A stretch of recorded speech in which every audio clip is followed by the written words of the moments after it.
हाँ दोस्तों, कैसे हैं आप? होप कि आप सब ठीक होंगे और आपका दिन भी अच्छा जा रहा होगा। तो आज का जो टॉपिक है, वो थोड़ा सिविक सेंस के बारे में है। सिविक सेंस के बारे में इसलिए बात करना ज़रूरी है, क्योंकि आज हम लोग 21st सेंचुरी में जी रहे हैं। फिर भी इतना मतलब इतना टाइम, इतना सब कुछ होने के बाद भी और आज के डेट में ऐसे कि कोई पढ़ा लिखा नहीं है, सब जानते हैं, सब समझते हैं। तो सब कुछ होने के बाद भी लोगों को अभी तक सिविक सेंस जैसी छोटी-मोटी चीज़ें भी फॉलो करने नहीं आता। अब देख लो ना कि मतलब जहाँ भी जाओ सिर्फ मतलब गंदगी ही गंदगी। अब लोग कैसा है कि लोग देखते हैं कि भाई बाहर गंदगी है, लेकिन उसको साफ कैसे रखा जाए उसका पालन नहीं करते। उनको वो स्ट्रेस लगता है, उनको बोर लगता है। अब छोटी सी चीज़ें, अब जैसे कि आपने कुछ खाए तो उसका रैपर यहाँ वहाँ डालने से जा, डस्टबिन है, डस्टबिन में डालो। रेलवे स्टेशन में इतने सारे गुटखे और पान के धब्बे। क्या आपने कभी सोचे कि इनको साफ करने के लिए आपका ही टैक्स का पैसा जाता है? अगर ये छोटी मोटी चीजें अगर आप सुधार लो, अगर आपके आदत में बना लो कि नहीं, मुझे गंदगी नहीं करना है, किसी भी जगह किसी भी तरीके से मुझे गंदगी नहीं करना, तो आपका ही टैक्स का पैसा बचेगा। गवर्नमेंट कितने करोड़ ऑफ अमाउंट स्पेंड करती है सिर्फ और सिर्फ क्लीनिनेस के टॉपिक पे। सिर्फ क्लीनिनेस, नथिंग एल्स। जैसे कि अब समझो कि आप रोजमर्रा की कचरा जो देते हो घर का, तो उसमें एक वेट वेस्ट और एक ड्राई वेस्ट रहता है। तो सरकार ने क्यों चालू किया? पहले तो सब साथ में देते थे, अब क्यों चालू करने की जरूरत थी? जैसे पहले चलता था अभी चलना ठीक ही होता ना। क्यों चालू किया? सरकार ने इसलिए चालू किया कि जो वेस्ट मटेरियल होता है, जो वेट वेस्ट, सॉरी मेरा टाइम थोड़ा ये हो गया था। वेट वेस्ट जो होता है वो रिसाइकल होता है, और जो ड्राई वेस्ट जो होता है वो इग्नोर किया जाता है, वो डंप किया जाता है, कुछ भी मतलब उसको वेस्ट किया जाता है आगे आगे। तो जो वेट वेस्ट जो होता है, जो रिसाइकल होता है, वो जब आप साथ में देते हो तो वो आगे जाके वो इसको सेग्रीगेट करना या अलग अलग करना पॉसिबल नहीं होता, वो वेस्ट ही हो जाता है। तो सरकार सोचा है कि भाई जो वेट मटेरियल है, जो वेट वेस्ट है, अगर वो जब पिकअप किया जाता है, उस पिकअप पॉइंट से अलग अलग करके पिकअप किया जाए, तो उसमें उसका टाइम, पैसा, जो कि आपका ही टैक्स का है, वो बचेगा। ठीक है? फिर इसको रिसाइकल करने के बाद फिर वो यूज भी आता है, वेट मटेरियल, जो वेट वेस्ट के बारे में बोल रहा हूँ।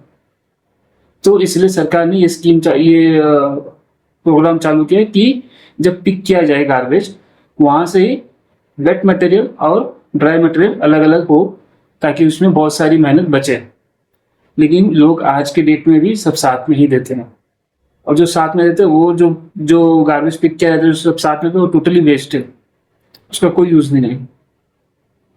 इसी तरह से प्लेटफॉर्म्स पे, पब्लिक प्लेसेस पे, बहुत सारी जगह में सब थूक के रखते हैं अननेसेसरी। कॉमन सेंस फिर बोलेंगे कि हमारा देश गंदा रहता है, फॉरेन कंट्रीज इतने साफ रहते हैं।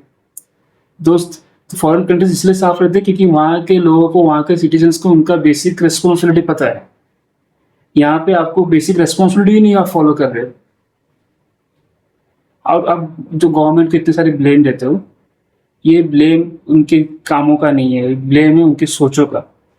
अगर आप घर से ही आपके बच्चों को, या आपके समाज में या हमारे समाज में, उन सबके बीच में एक अगर छोटी मोटी चीज, डिसिप्लिन, क्लीनिनेस को लेके बच्चों को बचपन से ही इसके बारे में सीरियस रखा जाए, इसको फॉलो कराया जाए, तो ये छोटी चीजें ही बड़े जाके बड़ी सोचों में बदलती है और वो डिसिप्लिन रहती है। जब तक आप डिसिप्लिन समाज नहीं बनाओगे, तब तक करप्शन कैसे जाएगा, तब तक स्ट्रॉन्ग पॉलिसीज देश में कैसे आएंगी, कैसे इसको लागू किया जाएगा? क्योंकि कोई सीरियस ही नहीं है ना, कोई सीरियस नहीं है। It's everything about your mentality और आपके सोच के बारे में कि आप इसको कैसे डेवलप कर रहे हो। ठीक है? तो ये सिर्फ क्लीननेस के ऊपर बात नहीं है, ये आपके सोच को डेवलप करने की बात है कि ये छोटी छोटी चीजें हैं। सोच को बदलो तो देश बदलेगा। ये वन डे प्रोग्राम वाला काम नहीं है, इसको स्टार्ट करना होगा। अपने घरों से स्टार्ट करो, अपने बच्चों से इस चीज़ को सिखाना स्टार्ट करो, तो ये जाके पूरे समाज में फैलेगा। So it's your responsibility, it's my responsibility, it's responsibility of our society. ठीक है, तो सबको मिलके काम करना है। देश इसी तरह से बदलता है। फॉरेन कंट्रीज आज इसलिए आगे है क्योंकि उनकी मेंटलिटी, उनकी रेस्पॉन्सिबिलिटी इतनी स्ट्रांग है, उनका सोच इतना स्ट्रांग है कि वो अपने सारी चीज़ों को, जो डे इन डे आउट का जो चीज़ें है, उसको एकदम सीरियसली फॉलो करते हैं, रिगरसली फॉलो करते हैं। ठीक है, तो इसको आप हम सबको फॉलो करना है। जब तक हम फॉलो नहीं करेंगे तब तक नहीं होगा।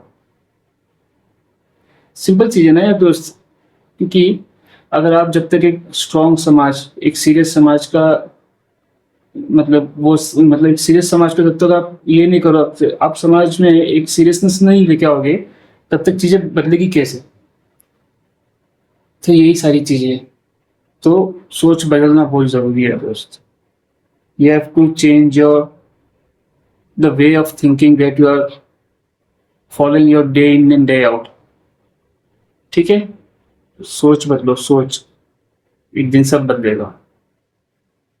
सिंपल चीज़ है ना। अगर क्या बोलूँ अब मैं इस चीज़ पे, बोलने के लिए कुछ चीज़ है ही नहीं। क्लीनिनेस बहुत ही ज़रूरी चीज़ है दोस्त। क्लीनिनेस आपको बहुत सारी चीज़, देखो आप साफ सफाई रखोगे तो आपका टैक्स का पैसा बचेगा, बीमारियाँ कम फैलेगी। ठीक है, आप खुश रहोगे, आपका समाज खुश रहेगा, हम सब खुश रहेंगे ना। एक अपने एक सोच के देखो, एक मैं देश में एक छोटा सा आदत में, मतलब मैं घर में एक छोटा सा आदत स्टार्ट करता हूँ साफ सफाई का, बाहर भी साफ सफाई का, क्लीनिनेस रखने का स्टार्ट करता हूँ, तो देश कितना साफ दिखेगा। फिर हम लोग अननेसेसरी क्यों गवर्नमेंट को ब्लेम करें? गवर्नमेंट उस पिरामिड के सेकंड लेवल पर आ गए, पहले पिरामिड में जो बेस लेवल में हम लोग आते हैं। हम लोग अगर आदत बदलेंगे तो ऑटोमेटिकली ये मैसेज गवर्नमेंट तक जाता है, और ऑटोमेटिकली वो अपने पॉलिसीज में भी चेंजेस लाएंगे। ठीक है, first you have to be serious, then we can blame to others. ठीक है ना दोस्त? तो सीरियस रहे, अपनी आदतें बदले, सोच बदले, अच्छे राह पर चले। सिविक सेंस बहुत ज़रूरी है, डिसिप्लिन लाइफ में बहुत ज़रूरी है। ठीक है, देश तभी बदलता है जब आप डिसिप्लिन रहोगे। ठीक है, चलो मिलते हैं फिर नेक्स्ट ब्लॉग में।